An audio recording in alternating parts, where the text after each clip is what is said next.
Hey yo, what is up guys? Welcome back to the channel and to another episode of Wrestling Games News Roundup. Today we're discussing the latest in regards to WWE 2K22 because there's some interesting discussion going around. Another Wrestling Games just came out on consoles, recent news for the Wrestling Code, and more. So you guys already know, hit an elbow drop on the like button and hit those notifications to never miss an update. And I want to start off discussing the latest in regards to WWE 2K22 because there has been a lot of rumors, speculations, and so on, all of which actually sounds very interesting, but it's worth mentioning that of course nothing has been confirmed by WWE Games as we haven't heard anything from them for over a month and a half. Hopefully that changes next week as we head into SummerSlam since 2K22 is the official sponsor for that pay-per-view. A lot of the recent discussion started due to Brian Mystique, who has been part of the sport gaming community for years, so he has the experience and the knowledge behind him to discuss on games like WWE Games. He has been trustworthy in the past, which is why it's worth the discussion, even though of course nothing has been confirmed by WWE Games, and that is important to keep in mind. But I do want to touch on some of the things that he ended up discussing and give you guys my extra opinion on it. The first one was in regards to the roster, which is something that we kind of explained here before, and I feel like a lot of people in the community already knows, and that is that ultimately WWE needs to approve the roster that will be in that year's game. He did point out the fact that it is very likely that a lot of release superstars will make it into the game, or at least a good amount of them, since certain wrestlers who has been released were still under contract with WWE when the official WWE 2K22 roster was quote-unquote submitted. There's some exception to all of this, of course, where WWE personally will contact 2K and tell them to remove a certain superstar, even if it is very close to the release of the game. This is interesting, especially because we've been hearing reports that WWE asked 2K to remove Daniel Bryan from the roster, but there's obviously just a lot of unknown and uncertainties right now, as there hasn't been any confirmation from 2K. This is why I'm interested to see how the WWE 2K22 roster reveal is gonna end up. Personally, I feel like that was delayed because of so many releases that we have gotten. The biggest and latest release was Bray Wyatt, and there's just more and more people wondering whether or not he is going to be in the game. Personally, with how much of an over-the-top character and important character the Fiend Bray Wyatt is, I feel like 2K probably initially put him as part of my career, and because of that, they probably have a very good excuse up to why the Fiend needs to stay in the game. And fingers crossed that hopefully that is the case. The Fiend will bring that extra wildness to the single player mode, something which 2K put a heavy focus on for 2K19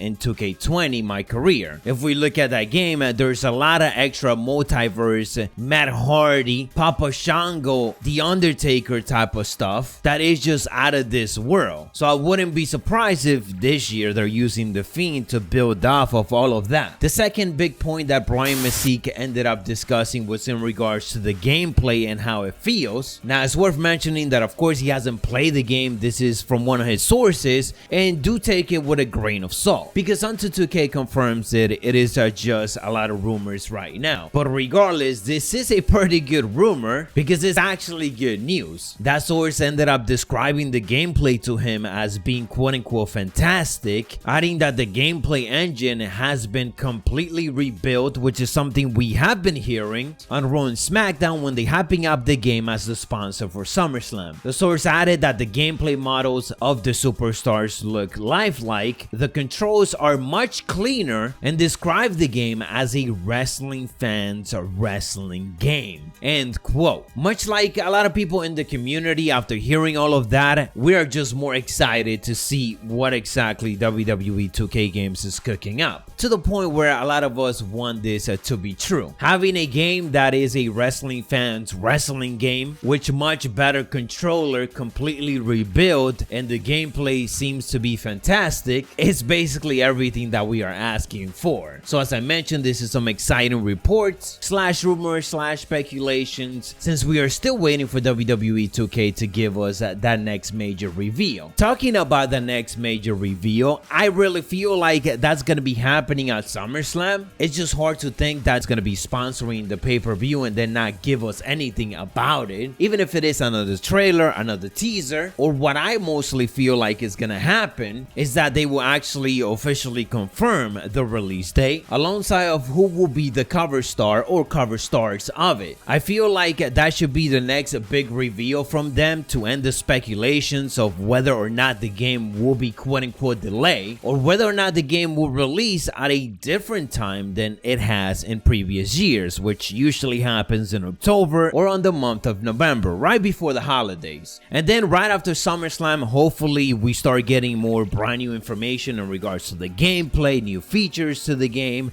brand new modes, updates and improvement, and obviously that official roster reveal. And I'm telling you guys, that roster reveal really going to be interesting this year with all of the mess that WWE is doing. They have been firing so many superstars that just feel bad for 2K because they definitely got to deal with all of this on the back end. Keeping on this week's episode of Wrestling Games and News Roundup, the latest in regards to the wrestling code, there's some brand new roster confirmations to it, as we have Makoto Aston Star and Daphne being added as of late, joining a lot of big names. The roster is now over 100 indie wrestlers, and they're not planning on stopping anytime soon. Virtual Basement also gave us another update in regards to the community creation of the game. Previously, of course, they revealed a couple of information, including the fact that at launch we will have 1,000 slots available for us to use for downloads. They added that they know what they are up against the competition and what people will expect as far as creation suite options, and that they intend to launch the game with having as much, if not double, of what other games of the past have had for options as based, and continue to grow it with free updates. That's very exciting to hear because we already know that community creation is usually what keeps a game alive, so them giving the creator as much options as possible only make things even better. And the last thing that we are discussing is in regards to Action Arcade Wrestling. Some of you guys might have heard about this game because it has been out on PC for quite a bit now, but it's worth discussing because it just released on the PlayStation and the Xbox, with a Nintendo Switch launch coming shortly after. If you guys do decide to check it out, one very cool feature that it has is cross-platform creation, which, hey, I really hope it's something that we get in WWE 2K22. Anyways, guys, that is all the latest. If you enjoy, found it informative, don't forget to elbow drop it and hit those notifications to continue being up to date. I will catch you on the next one, so stay savage.